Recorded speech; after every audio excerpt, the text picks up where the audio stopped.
नमस्कार, मैं शिवानी। बिहारी न्यूज में आपका स्वागत है। खबरों की ओर बढ़ने से पहले एक नजर डालते हैं आज की सुर्खियों पर। बिहार चुनाव में पारदर्शिता के लिए आयोग का कदम। चुनाव आयोग भ्रामक सूचना पर रखेगा निगरानी। ईवीएम पर गलत जानकारी रोकने के लिए आयोग सक्रिय। BCECE 2025 में इंजीनियरिंग प्रवेश प्रक्रिया शुरू। 38 सरकारी इंजीनियरिंग कॉलेजों के लिए कर सकते हैं आवेदन, जबकि फॉर्म भरने के लिए अंतिम तिथि 6 मई है। खेलो इंडिया 2025 की तैयारियों की मुख्य सचिव ने की समीक्षा। मुख्य सचिव ने खेलो इंडिया की तैयारी को लेकर दिए निर्देश। खेलो इंडिया 2025 के आयोजन की तैयारियां हुई तेज। राशन कार्ड को 30 जून तक आधार से करें लिंक। ऑनलाइन या डीलर के माध्यम से कर सकते हैं ये प्रक्रिया। जिला प्रशासन को 100% eKYC पूरा करने के मिले निर्देश। विराट कोहली ने सभी प्रमोशनल पोस्ट हटाए। कोहली के फैंस हुए सरप्राइज। इस समय कोहली IPL में कर रहे हैं शानदार प्रदर्शन। अब चलिए बढ़ते हैं शाम तक की बड़ी खबरों की ओर विस्तार से।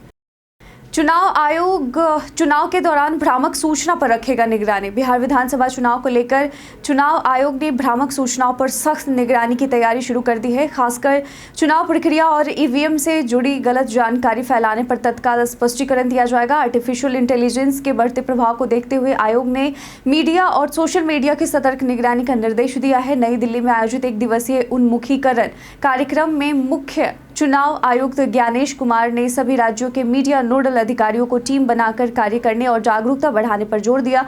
बिहार से कपिल शर्मा और रंजीत कुमार रंजन ने इसमें भाग लिया। आयोग का उद्देश्य चुनाव के दौरान पारदर्शिता बनाए रखना और भ्रामक सूचनाओं पर रोक लगाना है। KK पाठक ने राजस्व विभाग में शुरू की ताबड़तोड़ कार्रवाई। बिहार में राजस्व परिषद के अध्यक्ष KK पाठक ने फिर से ताबड़तोड़ कार्रवाई शुरू कर दी। उन्होंने भोजपुर जिले में 15,552 लंबित नीलाम वादों के शीघ्र निपटारे का निर्देश दिया है, जिनकी कुल राशि 440.07 करोड़ रुपए है। सभी शेष वादों में शीघ्र नोटिस जारी करने और 15 दिनों में भुगतान न होने पर बॉडी वारंट जारी करने का आदेश दिया गया है। इसके अलावा फर्जी जमाबंदी के मामलों पर भी त्वरित कार्रवाई के निर्देश दिए गए हैं। KK पाठक ने जिला अभिलेखागार कार्यालय का निरीक्षण करते हुए दस्तावेजों की स्कैनिंग और मेटा डाटा एंट्री को अनिवार्य किया, ताकि आम नागरिकों को दस्तावेज की ऑनलाइन खोज में कोई परेशानी न हो। मनरेगा मजदूरों की बकाया राशि जल्द होगी जारी। बिहार के 12 लाख से अधिक मनरेगा श्रमिकों के लिए बड़ी राहत की खबर है। पिछले 3.5 महीने से मजदूरी का भुगतान नहीं हो रहा था, लेकिन अब उम्मीद है कि इसी सप्ताह करीब 2,000 करोड़ रुपए की बकाया राशि जारी कर दी जाएगी। ग्रामीण विकास विभाग केंद्र सरकार के लगातार संपर्क में है और केंद्रीय मंत्री शिवराज सिंह चौहान के 12 अप्रैल को पटना दौरे से पहले भुगतान संभव माना जा रहा है। केंद्र सरकार ने 2024-25 के लिए 17 करोड़ मानव दिवस की स्वीकृति दी थी, जबकि राज्य में 25 करोड़ मानव दिवस का काम किया गया है। इसके साथ ही PM आवास योजना के तहत 5 लाख नए घरों की स्वीकृति भी मिल सकती है। राजगीर रोपवे 14 अप्रैल तक रहेगा बंद। राजगीर का प्रसिद्ध रोपवे आगामी 10 से 14 अप्रैल तक मेंटेनेंस के कारण बंद रहेगा। रोपवे के प्रबंधक दीपक कुमार ने बताया कि यह निर्णय तकनीकी कारणों और पर्यटकों की सुरक्षा को ध्यान में रखते हुए लिया गया है। राजगीर रोपवे, जो रत्नागिरी पहाड़ियों पर स्थित है, बिहार के प्रमुख पर्यटक आकर्षणों में शामिल है और हर साल हजारों पर्यटकों को आकर्षित करता है। यह रोपवे पर्यटकों को पहाड़ियों और आसपास के दृश्य का अद्भुत नजारा प्रदान करता है। प्रबंधन ने आश्वासन दिया है कि मेंटेनेंस के बाद रोपवे का संचालन पुनः शुरू कर दिया जाएगा। BCECE 2025 में इंजीनियरिंग दाखिला प्रक्रिया शुरू। बिहार संयुक्त प्रवेश प्रतियोगिता परीक्षा परिषद ने बिहार संयुक्त प्रवेश प्रतियोगिता परीक्षा 2025 के लिए आवेदन प्रक्रिया शुरू कर दी है। इस परीक्षा के माध्यम से बिहार के 38 सरकारी इंजीनियरिंग कॉलेजों में 13,675 सीटों पर दाखिला होगा। JEE मेन के स्कोर के आधार पर 2 चरणों में प्रवेश लिया जाएगा। यदि सीटें खाली रहती हैं तो BCECE 2025 के तहत एडमिशन होगा। ऑनलाइन आवेदन प्रक्रिया 9 अप्रैल से शुरू हो चुकी है, जबकि फॉर्म भरने की अंतिम तिथि 6 मई है। फीस भुगतान की अंतिम तिथि 7 मई रखी गई है। परीक्षा 7 और 8 जून को आयोजित की जाएगी और एडमिट कार्ड 24 मई को जारी किए जाएंगे। खेलो इंडिया 2025 के लिए मुख्य सचिव ने दिए जरूरी निर्देश। मुख्य सचिव अमृतलाल मीना ने खेलो इंडिया यूथ गेम्स 2025 के 7वें संस्करण की तैयारियों की समीक्षा की। उन्होंने सभी विभागों से समन्वय और एकजुटता से काम करने का आह्वान किया, ताकि आयोजन सफल हो सके। अमृतलाल मीना ने निर्देश दिया कि सभी विभाग अपने अपने कार्य समय पर पूरा करें। उन्होंने यह भी कहा कि प्रत्येक जिले से एक अधिकारी और कमांड एंड कंट्रोल रूम में तैनात किया जाएगा, ताकि गतिविधियों पर निगरानी रखी जा सके और किसी भी समस्या का तुरंत समाधान किया जा सके। निर्माण कार्यों को 25 अप्रैल तक पूरा करने का निर्देश दिया गया है, ताकि आयोजन 4 से 15 मई तक बिहार के 5 जिलों में सुचारू रूप से हो सके। जिला प्रशासन को 100% ई-केवाईसी पूरा करने के मिले निर्देश। बिहार सरकार ने फ्री राशन योजना का लाभ उठाने के लिए राशन कार्ड धारकों को 30 जून 2025 तक आधार कार्ड से लिंक कराना अनिवार्य कर दिया है। प्रक्रिया को ई-केवाईसी कहा जाता है, जिसे पूरा न करने पर राशन कार्ड से नाम हटा दिया जाएगा और आप योजना से बाहर हो सकते हैं। पहले यह डेडलाइन 31 मार्च 2025 थी, लेकिन 25% उपभोक्ताओं के न करने के कारण इसे बढ़ाकर 30 जून 2025 कर दिया गया है।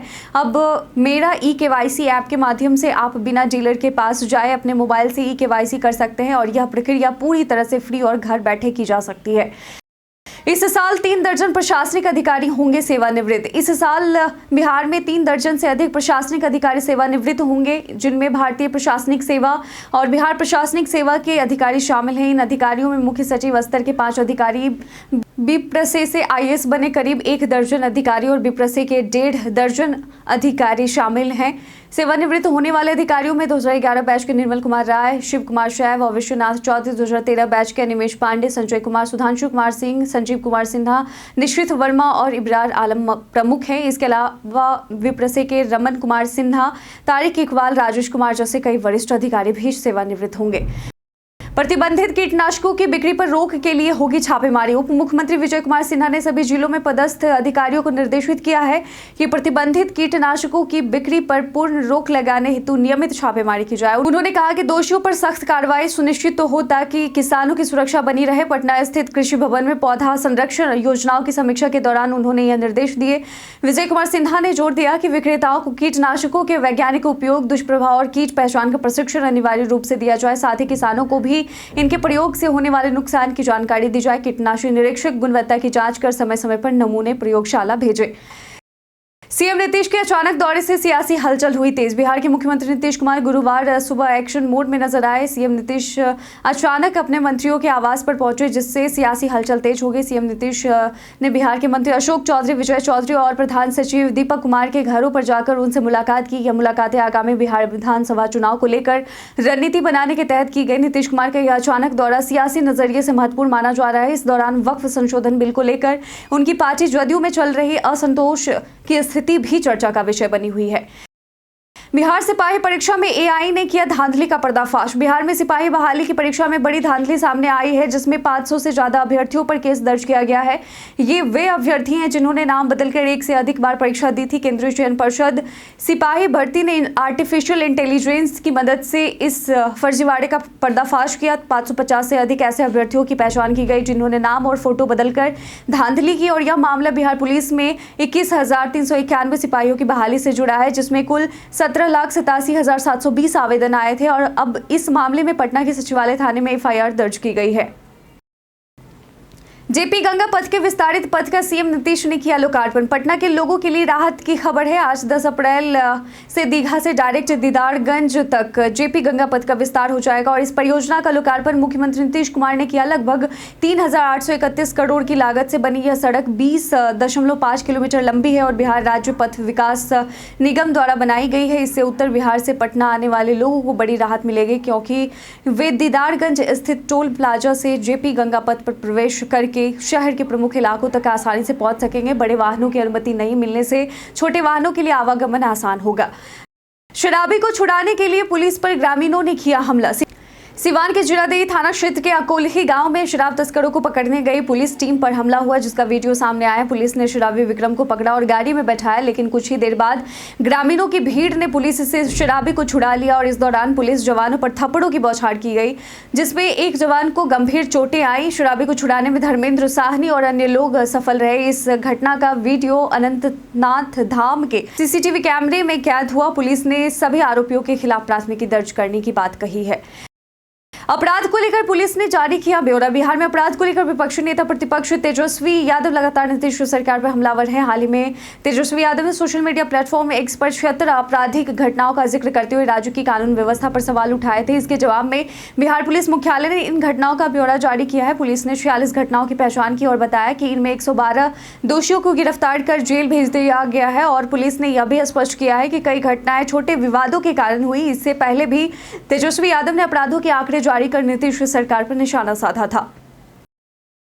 विराट कोहली ने सभी प्रमोशनल पोस्ट हटाए। विराट कोहली ने हाल ही में अपने इंस्टाग्राम अकाउंट से सभी प्रमोशनल पोस्ट हटा दिए, जिससे उनके फैंस हैरान हो गए। कोहली, जो भारत के सबसे बड़े क्रिकेट सितारों में से एक है, इंस्टाग्राम पर 271 मिलियन फॉलोअर्स और एक्स पर 67.7 मिलियन फॉलोअर्स रखते हैं। उनके अकाउंट पर अक्सर प्रमोशनल वीडियो होते थे, लेकिन अब उनका पेज पहले जैसा दिख रहा है। इसके बाद फैंस भावुक प्रतिक्रियाएं दे रहे हैं। इस समय कोहली आईपीएल में शानदार प्रदर्शन कर रहे हैं और उनकी टीम आरसीबी ने 4 मैचों में 3 मैच जीते हैं, जिसमें टीम प्लेऑफ की ओर बढ़ रही है।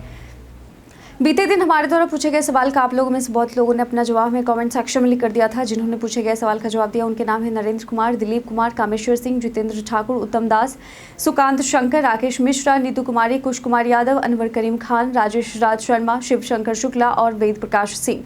इसके साथ ही बढ़ते हैं आज के सवाल की ओर। आज का सवाल है कि आपके क्षेत्र में सड़कें अच्छी स्थिति में है। साथ ही अपने क्षेत्र का नाम भी अवश्य लिखें। आज के बुलेटिन में बस इतना ही। बिहार की तमाम खबरों के साथ बने रहने के लिए देखते रहें बिहारी न्यूज़। और साथ ही अगर आप यूट्यूब चैनल पर देख रहे हैं तो चैनल को सब्सक्राइब कर लें।